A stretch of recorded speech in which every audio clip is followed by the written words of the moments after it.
You're listening to the Fitness Rants Podcast, the show where unfiltered conversations meet real-world health and fitness. We cut through the noise and deep dive into the truth behind health, nutrition, physique development, and the fitness industry itself. We're your hosts, Ross Gilmore and Malin Blumdale, experienced coaches and educators who have been part of the fitness industry for over 15 years. If you're a coach, high performer, or someone just tired of mainstream nonsense, you're in the right place. Now let's get into today's episode. Welcome to another episode of the Fitness Rants Podcast. We're going to get into a very interesting topic. I won't say it's divisive. I don't think it is divisive. I think it's more just, if you hear the phrase, your body is your business card, that is going to have very different connotations for different people, depending on which sector of the industry you're in, depending on your own personal experiences. And I actually think it's not just the personal trainers and online coaches that will relate to this podcast. I think even as a consumer of fitness, have you ever wondered what personal trainers and online coaches potentially go through mentally with the pressures that come with being a fitness professional? So I think when we sort of talk through this, yes, this maybe is us almost an open letter to personal trainers and online coaches, but I do think non-fitness professionals will also get a lot of insight out of this conversation potentially as well. So Mal, what do you think? Is your body your business card? Yes and no. And that's the only way you can really answer this question. And even when you say yes, it comes with context and nuance within it as well, right? So just to lead it out, I think when it comes to just the general statement, is your body your business card? Well, I think what that is, if you take it as just an absolute statement, it very much neglects how multifaceted not only health and fitness is, but how many different sectors and components make up the different areas of the fitness industry. So we very much operate in the body composition space. So probably good to start there. So if you ask someone who's a physique coach or a body composition coach or someone that helps an individual with fat loss, muscle mass, building muscle, then the short answer is yes, but it's not the only thing that makes up who you are as a coach. Because if you just go based on, yes, your body is your business card, well, that should then mean that every IFBB pro or prep coach who literally just goes online and start coaching clients online with no qualifications, no credibility, no experience, just a bunch of copy and paste protocols and WhatsApp messages, can then say, well, I look like this, so therefore I'm more qualified than. Yeah, having a good body doesn't make you a good coach. It doesn't make you know what you're talking about. You should have just led with that, and it would have saved me ranting on. Yeah, just get at it. Get you. So and I think that for us that have been around the fitness industry for a long time, it's an obvious statement. But the thing is, even to this day, it's not something that for the average consumer of fitness, it's not actually that obvious. Or even if they know it sort of intuitively on a high level, the reality is that you take two personal trainers, you look at one who's in shape and one who's out of shape. Who's the person you naturally tend to gravitate towards? It's the person who's in shape. Now, unless you take time to follow them on social media, get to know their persona, maybe you resonate more with one or the other. But I think ultimately, if you're a body composition coach, where I do think that the statement rings true is that, well, if you're going to coach people through fat loss, building muscle, recomposition as a whole over time, you ought to have walked that path yourself. And not only that, you ought to have walked it ideally to a standard that actually exceeds beyond what you expect your clients to do, because then you can at least not only relate to your clients in terms of, well, hey, this is the challenges and the difficulties that come with this, but also just that, well, I've actually got a track record of one, doing it myself. And the second and important part is, okay, maybe your body is your business card. I would argue that your body and your results with people just like them are your business cards. In other words, if you're looking to hire a coach, what is their track record of producing results with people just like you? Your background, your demographic, your sort of way of life in terms of, are you a busy professional? Are you a stay-at-home mom with kids? If that trainer doesn't have a track record of producing results with people just like you, it doesn't matter how they look. So, yeah.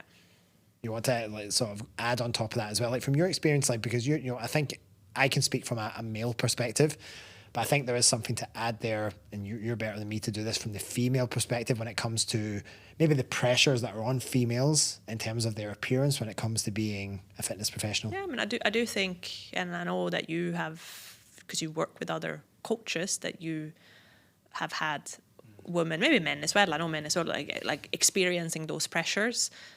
For me personally, I know that those pressures exist. I need to look a certain way, or I feel like a fraud, or I have to be shredded or have a certain body all the time. I've never really felt that. Like, I don't really care what people think about my body or how I look, but I do hold myself to a certain standard all the time as well. But I have a range within that standard. Yeah. So, you know, I'm not going to walk around with a teeny waist and abs all year round, because that's not a reflection of the message that I even want to give to the women that follow me. Isn't like that this is achievable, that this is what you should do. So, but this is also about me. Like, I know what I need to do to maintain abs all year round. I don't want to bloody do that. But I also don't want to gain I don't want to get fat. I don't want to gain a lot of body fat. Like, I have a certain level of standard that I hold myself to. And I've also been through dieting phases. I've been through phases of maintenance. I've been through I think only just one, like, bulking type phase where I did get a lot bigger, a lot thicker. I put on some body fat, and I didn't feel during that time that I'm no longer aspirational because I'm carrying more body fat. And I don't think I'm more aspirational when I'm really lean. Like, I think I'm the most aspirational when I'm just existing. And I'm just enjoying myself, and I'm training consistently. And I think that's something that I would like. Do you not feel that message gets lost though? Because, and we've always talked about this, if you take the whole MAGA thing, but you turn it into fitness and body composition, it's like MMGA. So it's like make maintenance great again.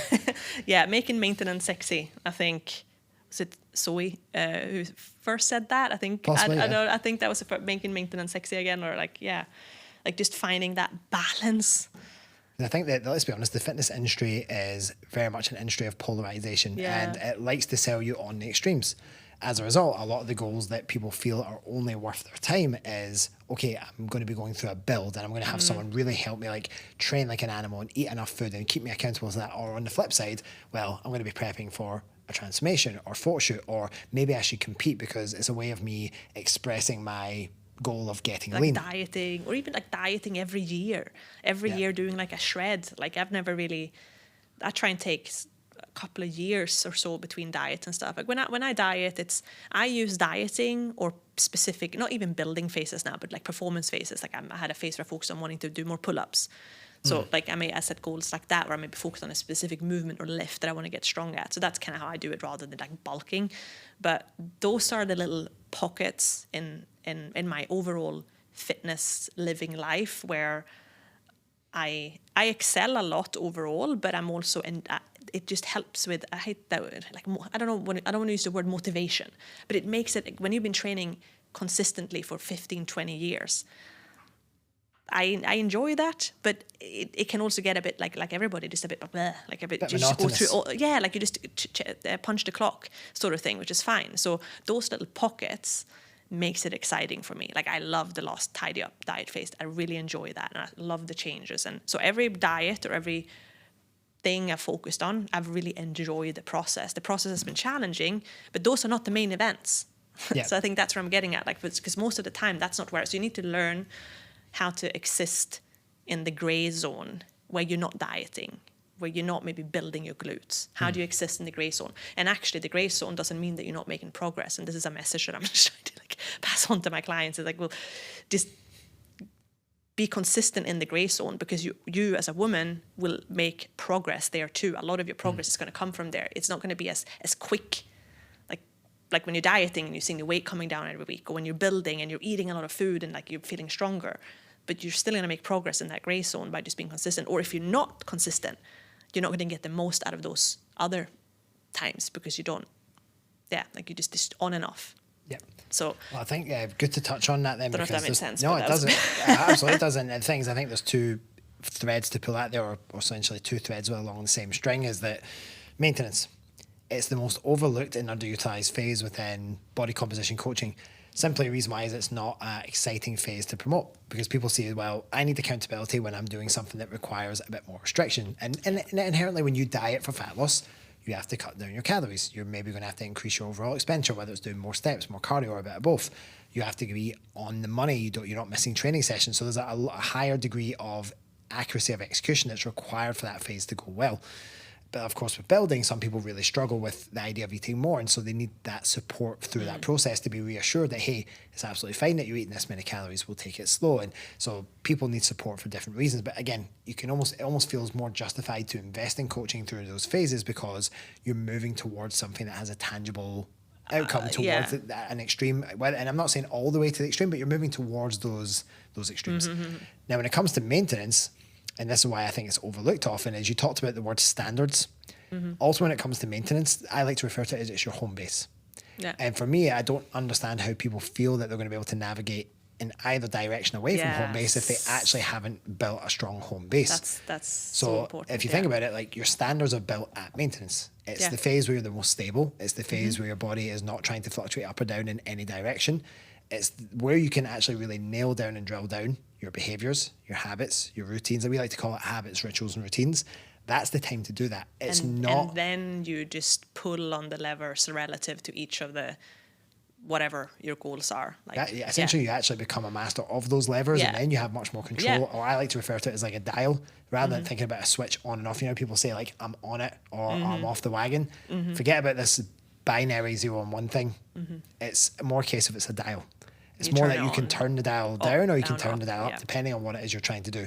So for me, when I'm working with clients, that's probably the first phase that I even talk about within the coaching framework is, hey, listen, you might need what's called a priming phase, because we need to actually set a foundation. If you've got stuff that's off in terms of your health, your behaviors, let's actually build, because they're not even at so maintenance yet. what does that mean, like in terms of giving maybe some examples? So if you're not eating regular meals, or if you're not hitting your protein targets or getting enough protein or sleeping, or your calorie ranges are all over the place. Exactly. You're eating like salads and chicken during the week, and then it's like 3 days worth of just eating out. If there's, again, I work with this woman, but like drinking a lot of alcohol at the weekend. And when I say a lot, I don't mean necessarily like 5 bottles of wine, even like 3-4 drinks every week for a woman is not great for like health and certainly from a health and body composition if you do standpoint. That's another podcast, but that's like the sort of the compounding effects of like drinking every weekend. You don't for 10 years. Just to be clear, we're not anti-alcohol entirely by any means, but you just have to appreciate that,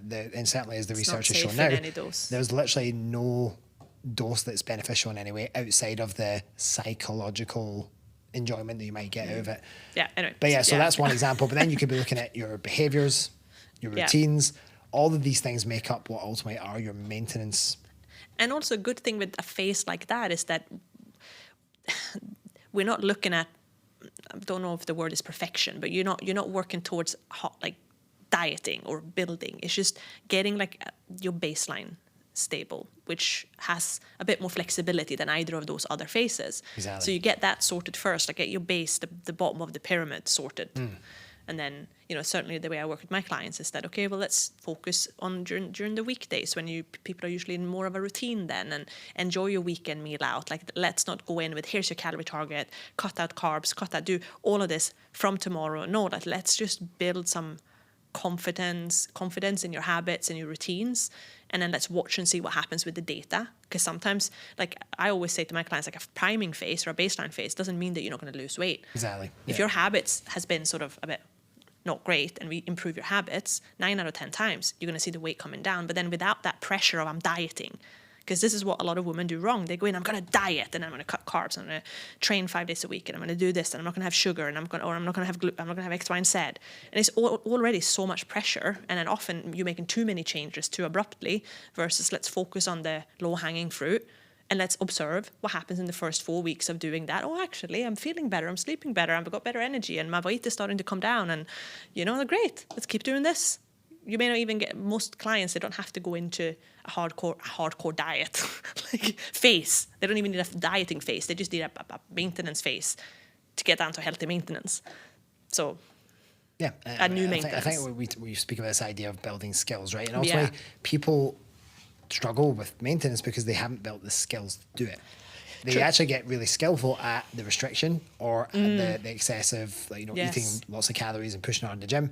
But the reality is that the skills that people struggle with the most are ultimately the sort of phase and the state that you're going to spend the most time in. That's how I explain to clients is your home base is where you're going to spend the majority of your time. So get good at that. So get really damn good at that, because it means navigating out from that home base is easier to manage when you do it right. I know we went down a bit of a tangent there because we're sort of talking about the whole body as your business card thing, but how does that relate back? Well, ultimately what I find is that many coaches end up creating mirror images for their clients of themselves. And so what that ends up looking like is that if the coach is going from one stream to the other all the time and sort of never really being able to navigate maintenance, their clients tend to do the same thing.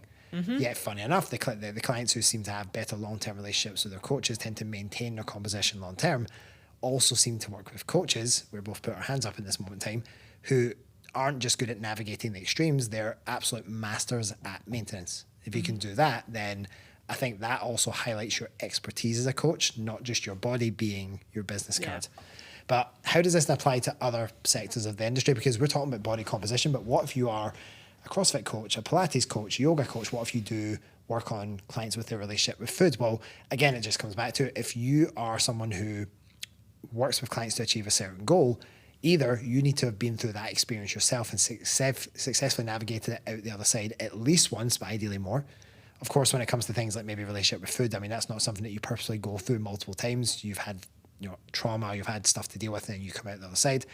But the second part of that is, well, you better have at least had a track record of showing that you can help clients go through that journey successfully and come out the other side. So that for me is what shows your worth as a coach.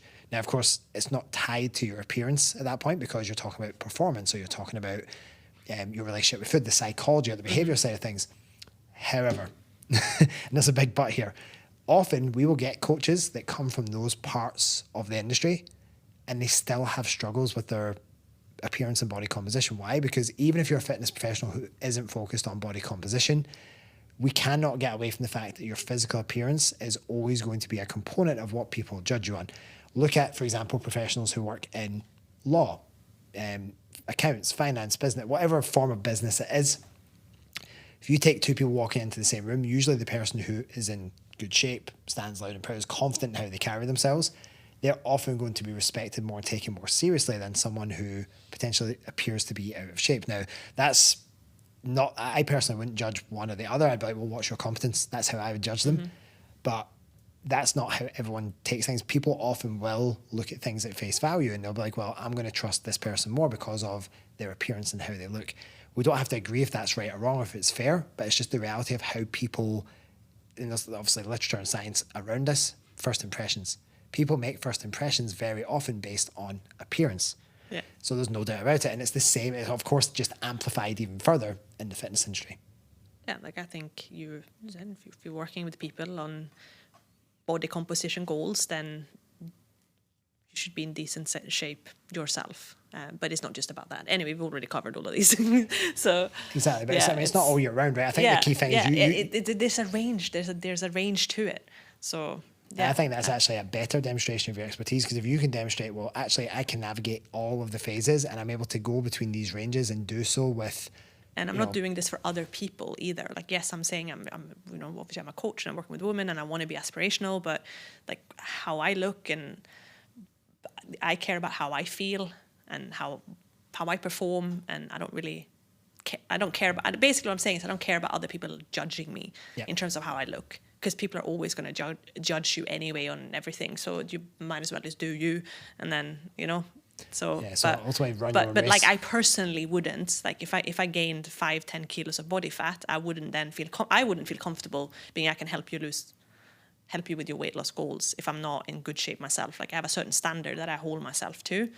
But there's a range to that, and I'm working through my goals and my journey and my process as part of that as well. So people like to see that you live what you do, but I think just to close things out is that, if you're answering the question, just to come back to it, is your body your business card? Well, if you're working in that particular side of the fitness industry, absolutely it is. Even if you're working in other parts of the fitness industry, it is part of the reflection of who you are, but a greater part of that is the standards that you hold yourself to. So when it comes to the phrase of leading from the front, let your standards and your behaviors and your actions and your character do that. Yeah. If your physique happens to be, which it often will be, a representation of that, then great. Then that means you've got a much more rounded business card beyond just your body. Yeah, it's a good way to phrase it. And that's a wrap for today's episode of the Fitness Rants podcast. If you got value from this conversation, be sure to hit subscribe on either YouTube or your preferred podcast platform so you don't miss any of our weekly rants. Oh, and if you're feeling generous, we would really appreciate it if you would drop us a 5-star rating or a review, because it would help more listeners like you to find the show. If you haven't already, be sure to connect with us on Instagram. We'll leave our handles in the episode description. Thanks for tuning in. We look forward to having you back for our next episode.